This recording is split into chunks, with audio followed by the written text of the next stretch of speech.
Agora partimos para a América Central, na região do Mar do Caribe, no país chamado Cuba, que é um país insular, é um país com uma ilha. Esse país teve uma importante participação na Guerra Fria, sendo causada pela Revolução Cubana em 1959 e tendo a chamada Crise dos Mísseis com os Estados Unidos. Então reparem que Cuba e aqui os Estados Unidos, como é bem próximo à região da Flórida, dos Estados Unidos, com a ilha cubana. Para entender as crises dos mísseis, nós precisamos então entender o que foi a Revolução Cubana. Olhando então os antecedentes até da Revolução Cubana, de forma bem rápida, o que foi a Revolução Cubana e qual consequência seria ela então.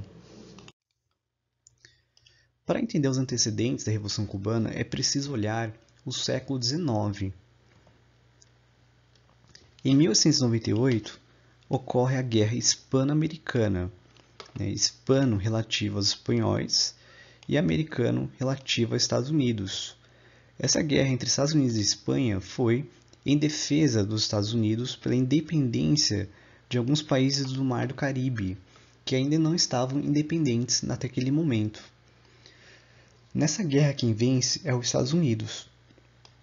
E com isso os Estados Unidos então conseguem retirar a colonização espanhola da região. E os países que estavam sendo defendidos pelos Estados Unidos tiveram que pagar um preço por isso. O preço que eles pagaram foi a obrigatoriedade de assinarem acordos. No caso de Cuba, assina em 1903 a Emenda Platt, que é um documento que concede então o domínio norte-americano sobre Cuba, fazendo então com que Cuba tornasse protegida das invasões europeias. Reparem então que Cuba torna-se independente da Espanha, mas passa a ser agora dependente dos Estados Unidos. E o termo protetorado é o Estado soberano, ou seja, que pode ter suas próprias regras, mas que tem um domínio de outro país, que no caso de Cuba era dominado e, portanto, pelos Estados Unidos. Nesse caso, nós temos já em 1952, bem antes da Revolução Cubana, nós temos aqui o governo de Fulgêncio Batista, que entra no poder através de um golpe de Estado. E esse governo de Fulgêncio Batista ele acaba recuperando a aliança cubana com os Estados Unidos, que havia se perdido em 1933, quando havia acabado um pouco essa questão do protetorado, conseguiram um pouco de independência, mas nunca tiveram afastamento. Afinal, os Estados Unidos podiam invadir quando quisesse Cuba, segundo esse acordo da Emenda Platt. E além de ter pegado até a Baía de Guantánamo, que hoje tem a prisão mais temida do mundo. Cuba, em 1950, durante esse governo de Fulgêncio Batista, que será o governo discutido e a causa da Revolução Cubana, era um país que tinha voltado para os Estados Unidos. Tanto é que David Detzer ele coloca que Cuba, visitando lá a Havana, a capital de Cuba, ele diz que em Havana os bordéis florescem, a maioria das indústrias crescem ao redor deles, os funcionários do governo recebem gorjetas enquanto a polícia coleta o dinheiro da proteção, prostitutas podem ser vistas nas esquinas vagando pelas ruas ou inclinando-se nas janelas. O relatório estima que 11.500 delas atuam em Havana. Para além dos subúrbios da capital, afastado da máquina de jogar, encontra-se um dos mais pobres e mais belos países do mundo ocidental. No caso aqui, o que ele coloca máquina de jogar é porque praticamente Cuba e Havana, sua capital, ele era praticamente um local de cassino e de bordéis.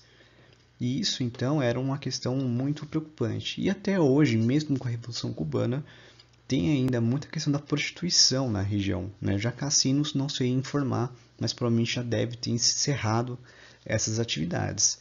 Mas praticamente vemos então que nessa época Cuba ela não era um exemplo de região, ela era um quintal dos Estados Unidos, como muitos colocam, pela proximidade que tem com a Flórida nos Estados Unidos, as pessoas conseguiam então viajar rapidamente de lanchas, navios até a ilha cubana e meio que fazia então a ilha como um bordel e um cassino, como se tivesse as jogatinas que eram praticamente criticadas nos Estados Unidos nessa época, então eram livres em Cuba. A Revolução Cubana, que começou em 1953, ela só finalizou em 1959, ou seja, esse momento de tentativas para derrubar o governo Fulgêncio Batista. E quando Fulgêncio Batista ele sai do país, aí é declarado então que começa, na verdade, as reformas, as mudanças pela Revolução Cubana, né? Então, se a gente for ver, a tomada para a Revolução Cubana foi de 53 e 59, mas a Revolução Cubana mesmo, ela ainda vai ter efeitos até então. Até hoje ainda continua.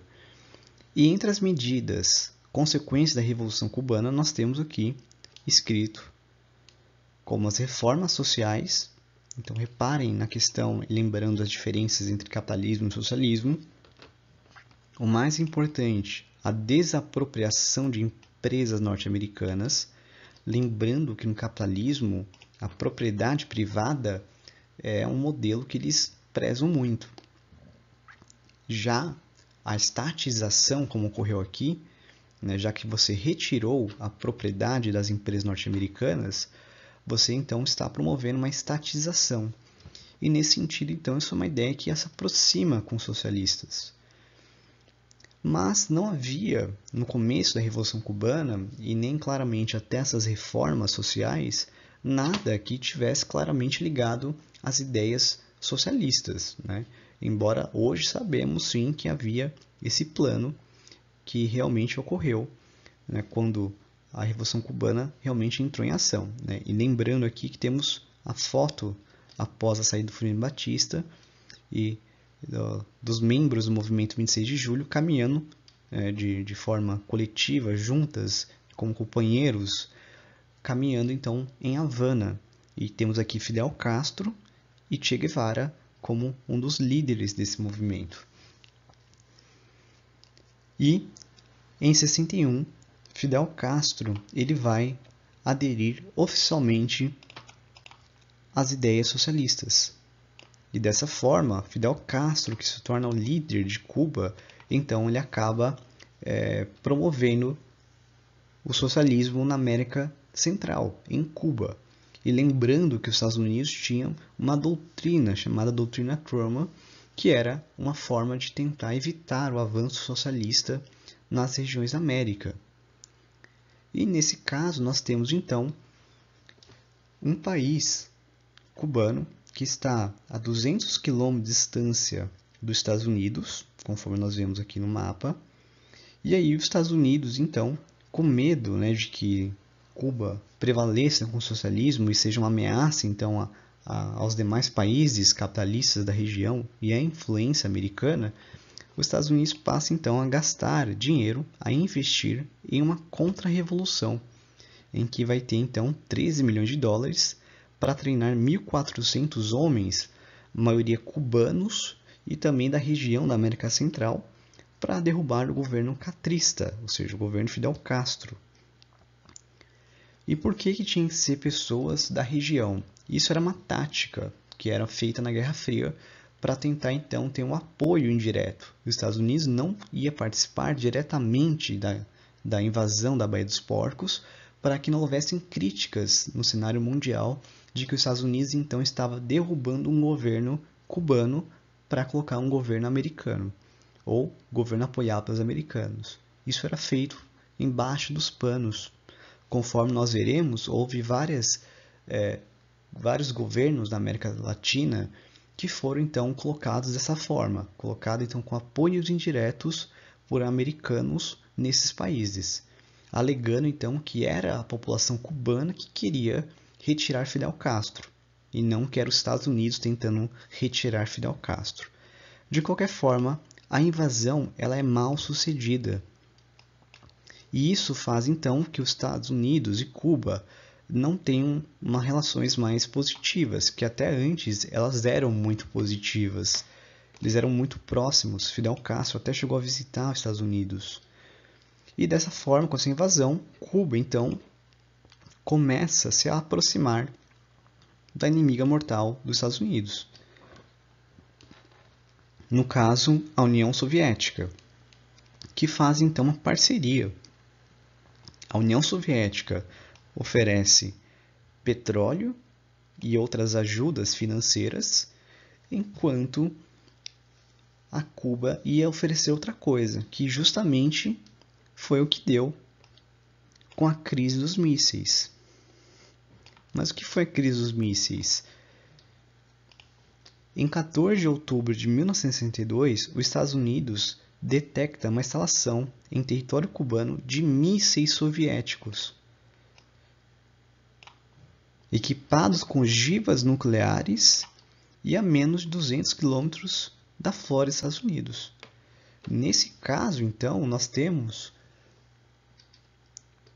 mísseis instalados em Cuba que vão então alcançar várias regiões americanas. E isso em plena Guerra Fria, que havia essa ameaça nuclear, esse medo então de uma guerra nuclear. E ter esses mísseis instalados em Cuba faria então uma grande vantagem para a União Soviética. Dessa forma, então, houve uma tensão no mundo entre Estados Unidos, União Soviética e Cuba, de que pudesse então causar uma guerra. E esses dias, que duraram 13, foram então chamados de 13 dias que abalaram o mundo, pois foi a duração que teve para evitar esse conflito, senão não estaríamos aqui fazendo essa aula gravada. E como que os Estados Unidos detectou a instalação de mísseis soviéticos em Cuba? Bom, os Estados Unidos ele tinha um costume, já que sabia que a União Soviética estava vindo para a região, começaram então a sobrevoar com aviões, tirando fotos sobre Cuba para verificar o que estava ocorrendo na ilha cubana. E numa dessas fotografias, como essa que nós temos aqui, feita por um avião, conseguiu então ver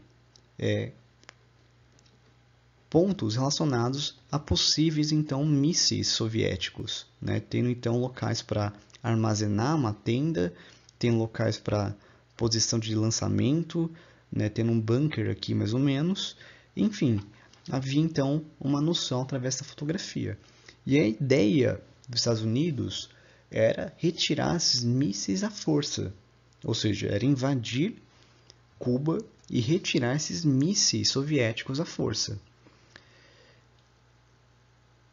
Já a União Soviética dizia que se realmente os Estados Unidos invadisse Cuba, que eles então atacariam os Estados Unidos com essas ogivas nucleares. Dessa forma, então, essa crise dos mísseis está no impasse do que realizar.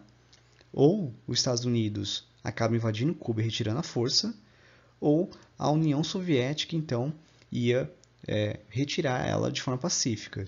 E isso, então, virou essa crise dos mísseis. Eu indico para vocês, depois, para conseguirem visualizar melhor o que foi essa crise dos mísseis, assistir esse vídeo da DGP, que explica muito bem o que seria essa crise dos mísseis, e a ideia aqui é fazer uma coisa mais rápida mesmo. E o presidente Kennedy, que na época era muito bem elogiado, ele chegou então a fazer um bloqueio naval de Cuba para impedir então que o país insular recebesse ajuda da União Soviética. E aí depois nós tivemos um momento de negociação entre o presidente Kennedy e o presidente Khrushchev da União Soviética, que chegaram a um acordo pacífico de que então a União Soviética retiraria os foguetes de Cuba e os Estados Unidos então não mais tentariam invadir o país insular. E assim como também retirasse mísseis de outras regiões que eram ameaça para a União Soviética. E aqui nós temos a foto que mostra o embargo realizado pelos Estados Unidos contra um navio da União Soviética. né, que eles impediram então a passagem dos navios soviéticos para a região, tendo então um reforço também de aviões para acabar atacando quem quisesse passar. E esse embargo, esse bloqueio que foi realizado pelos Estados Unidos, ele continua até hoje. E isso é uma das críticas que existem até hoje nesse mundo, nessa nova ordem mundial, no século XXI. Pois mesmo com o fim da Guerra Fria, o fim do socialismo na União Soviética, Cuba ainda se mantém socialista e os Estados Unidos tenta, né, manter esse embargo econômico para enfraquecer a política e a economia do país cubano. Conforme eu disse, né, esse embargo econômico, então, ele é uma forma de tentar pressionar Cuba para o fim do socialismo. E aqui a ideia do embargo econômico naquela época, já que ele sofreu muita alteração daquela época até hoje, ficando mais rígido, aliás, ele acaba colocando que se você vender para Cuba, não venderá para os Estados Unidos. Isso aqui ainda continua, infelizmente, até hoje. Ele foi intensificado em 99 com o Bill Clinton, e o governo cubano já trouxe dados dizendo que em 50 anos ele trouxe 1,1 trilhão de dólares de prejuízo, uma vez até que remédios, por exemplo, também são bloqueados. Antigamente eram países, não podiam diretamente, e depois foram restringindo as mercadorias, e em alguns governos americanos foi intensificado com Bill Clinton e o Bush também. E aqui nós temos as imagens, né, de Cuba mostrando como Cuba parou no tempo. Cuba ainda tem aquelas construções dos anos 50, durante o governo Fulgêncio Batista. E depois disso ela acabou não conseguindo então se renovar, digamos, na sua estrutura das cidades, estrutura dos prédios, e nem na sua estrutura realmente política. E acaba tendo muita pobreza ainda em Cuba, que é por conta de vários fatores, né? Lógico, podemos discutir a questão do socialismo e também discutir a questão do embargo, que ela também é uma forma de pressionar, acaba bloqueando e evitando quem pode fazer as relações comerciais. E lembrando que Cuba, durante esse embargo, então, ela só tinha relações com a União Soviética e os países socialistas. Os demais países capitalistas não tinham relação com Cuba. E com o fim da União Soviética, em 91, Cuba ele ainda não vai ter a mesma relação econômica dos outros países. Ele ainda vai ficar com esse embargo econômico, né, que vai bloquear então essas relações com os outros países, e isso então vai ser um problema central para o país. E aqui outras imagens mostrando como é a cidade, né, como é a cidade de Havana e as demais regiões de Cuba. Mostra realmente o quanto parou. E essa imagem aqui tem um contraste muito interessante, né? Uma versão cubana do McDonald's chamado McRico, né? Que significa rico, em espanhol de gostoso. Veículos abandonados, né? Veículos bem antigos. Os monumentos à Revolução Cubana continuam até hoje. E é importante também destacar as tentativas de assassinato de Fidel Castro, né? Conforme é indicado aqui nesse site, que também está publicado em outros, mostra que a CIA, né, a Agência de Inteligência Americana, tentou matar Fidel Castro várias vezes, né, mais de 638 vezes, de charutos explosivos a sapatos radioativos, enfim. E é uma contradição que o Fidel Castro ele morreu de câncer, né? Ele não morreu então pelas mãos da CIA. E assim então tentava de qualquer forma para tentar tirar esse governo e derrubar a Revolução Cubana, que até hoje é uma ameaça a eles. Em 2008, Fidel Castro renuncia ao cargo por conta de problemas de saúde, e quem assume é seu irmão Raul Castro. E Raul Castro começa um processo de reabertura de Cuba. Em 2016 morre Fidel Castro aos 90 anos. E aí, até hoje, Cuba ainda tem muito mudanças, mas já sofreu bastante, está tendo eleições, ainda só com um partido. Mas falamos de Cuba mais em outros momentos. E aqui é importante destacar, então, que nas ditaduras da América Latina, muitas dessas ditaduras foram colocadas com apoio norte-americano. Isso aqui mostra, então, um problema geral do que foi, né, essa intervenção americana na nossa região, que a todo custo então fazia a defesa, né, dos ideais americanos. E aqui citar o Brasil também, que está relacionado com essa participação em que teve então a ditadura militar brasileira, com a ascensão do Castelo Branco, retirando João Goulart. Né? Aqui nós vemos o que citamos Fulgêncio Batista. Aí uma muito famosa, que é importante sempre citar bastante, é a do Chile, entre 1973 e 1990, que retira Salvador Allende e coloca o Pinochet, que vai ter uma das piores ditaduras da América Latina. E aqui nós temos umas imagens sobre a ditadura chilena, que eu também já até indico que vocês assistam um documentário que eu vou colocar para vocês sobre a ditadura chilena, que é muito impactante. Nós temos aqui o Salvador Allende, junto com Fidel Castro, mostrando então a aproximação das ideias de Allende com Fidel Castro, ressaltando que Allende foi eleito democraticamente, né, e pela sua aproximação socialista, então, ele sofreu um golpe de Estado por conta desse cara chamado Pinochet. E aqui nessa imagem nós temos a última imagem de Salvador Allende vivo no seu palácio presidencial, que foi bombardeado, né, por aviões a comando do Pinochet. E aí nós temos fotos da ditadura chilena, que foi uma das piores que teve na história da América Latina. E também é importante relembrar, no caso do Brasil, que nós temos aqui então imagens mostrando da marcha da família, né, com Deus pela liberdade em 64, que também tem mensagens dizendo que o Brasil não será uma nova Cuba, mensagem que querem governo cristão, que é verde e amarelo sem foice, sem martelo, enfim, tem muitas semelhanças com a atualidade, né, com essas mensagens. E a imagem, né, para não esquecermos o que foi a ditadura militar, que aí foi de altamente de repressão. Aqui as pessoas pichando abaixo da ditadura, fora da ditadura, tendo, né, esse momento muito importante para nós,